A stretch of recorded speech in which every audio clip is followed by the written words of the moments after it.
Mas eu queria pegar esse retorno do nosso Natal para falar um pouquinho sobre o tamanho do desafio toda vez que a gente fala do Brasil. A gente vê muita crítica para cá, crítica para lá, mas a gente precisa ter uma ideia do tamanho do desafio e os governantes precisam ter clareza sobre o tamanho do desafio, porque eles fazem promessas ou fazem seus cálculos e às vezes eles deixam de compartilhar com a gente uma coisa que parece óbvia.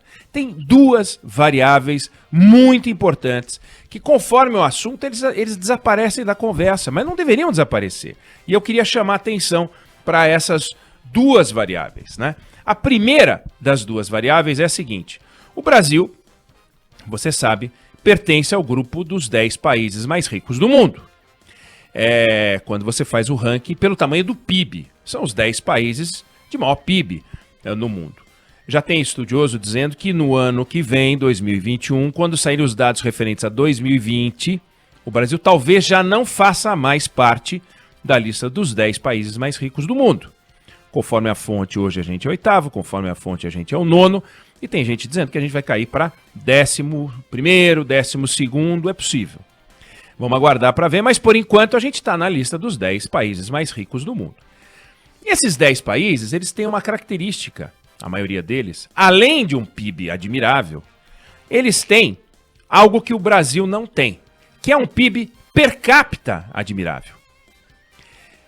Você pega Estados Unidos, França, Alemanha, Japão, Reino Unido, Itália e Canadá, eles têm um PIB per capita médio de 45 mil dólares. Então, além deles serem ricos como nação, individualmente, quando você pega o PIB e divide pela população, dá um país com população rica, sem levar em conta a desigualdade social, evidente.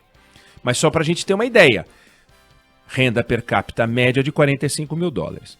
Já o Brasil, já a Índia, já a China, esses 3 países têm um PIB que impressiona, mas quando você pega e divide pela população, aí você tem os 3 únicos casos entre os 10 grandes países do mundo de PIB geral, onde a renda per capita não impressiona. Na Índia, 2 mil dólares. A média dos outros 7, 45 mil dólares.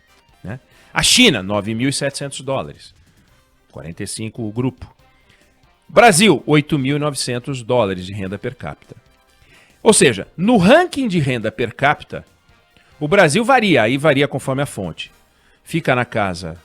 Fica como o país de número 77, tem lista que bota o Brasil em 83, de 180 países do mundo, a gente cai de 19º, pouco importa, país mais rico do mundo, quando olha o PIB agregado, divide pela população, a gente vai para 77º, ou mais baixo do que isso, já é uma diferença brutal. Então, bem distante do 9º lugar, 10º lugar, 8º lugar, pouco importa, que a gente ocupa quando a gente pega as maiores economias do mundo. Ou seja, o Brasil é rico como país, mas o Brasil tem uma população que não desfruta dessa riqueza de nenhuma forma.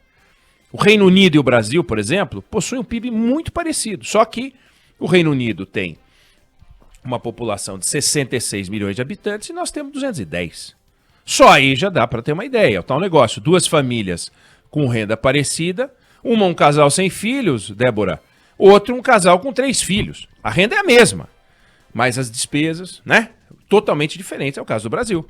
O Brasil tem uma necessidade de despesa que é muito grande para o pouco PIB que tem. Quando você pega e vê per capita, você vê que se a gente usar um determinado dinheiro e os outros usarem o mesmo determinado dinheiro, vai acabar antes aqui do que nesses outros países. Então essa é a primeira variável. O Brasil não é exatamente pobre, óbvio, tem países, se você fizer essa divisão, são países muito pobres, mas também não é rico, como alguns querem fazer crer. Por que eu falo isso? Nós vamos entender já. Aí vamos para a segunda variável. Então a primeira variável é, como país agregado a gente tem dinheiro pra caramba, individualmente já não temos tanto assim. Segunda variável é quando a gente olha a América Latina, por exemplo, ou América do Sul, pouco importa, e pega a variável população. Então o Brasil tem 212 milhões de habitantes. Então a gente sempre fala América Latina, a América do Sul, o Brasil é o maior disso, o maior daquilo e tal. 212 milhões de habitantes. Os dois maiores países na sequência são a Colômbia e a Argentina, que cada um tem mais ou menos a população do estado de São Paulo. Eu vou ficar aqui repetindo o número, mas mais ou menos a população do estado de São Paulo. O Paraguai tem a população do estado do Maranhão. O Chile, pouco mais do que o estado do Rio de Janeiro. O Uruguai é menor do que 17 estados brasileiros. Quando aparece uma crise como a Covid e a gente precisa comprar vacina, essas duas variáveis, renda, ou seja, dinheiro disponível, e população, elas gritam. Então a gente precisa comprar vacina, a gente tem que comprar um estoque monumental, 400 milhões de doses para vacinar a população toda. Não é assim exatamente, nem todo mundo vai ser vacinado, as crianças pequenas não vão ser vacinadas, as mulheres grávidas não vão ser vacinadas, etc. Mas não importa, a dimensão é essa, 2 doses por habitante. O Chile, por exemplo, que eu falei, do tamanho do estado do Rio de Janeiro, já negociou 36 milhões de doses, que dá 2 doses por habitante. Com todos os fabricantes.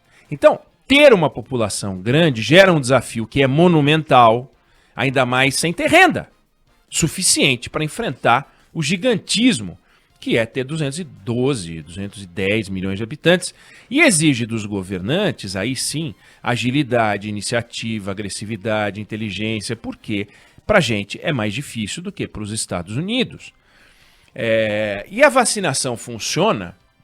E nesse caso da vacina é importante a gente discutir isso, mas não só no caso da vacina, porque quando a gente usa a lógica de comprar vacina, o Chile comprou para todo mundo, os Estados Unidos comprou um monte, o Canadá comprou para todo mundo e tal. É a lógica do box molhado. Você tem o box do banheiro, box onde você toma banho, aí você seca só a metade, a água anda. E não dá para você ficar só com metade seco e metade molhado. Então, você tem que fazer a varredura toda. Na vacina é a mesma coisa. Ou você seca tudo, ou você vacina todo mundo, ou é complicado, né? Daí porque essa discussão de vacinação ela é mundial.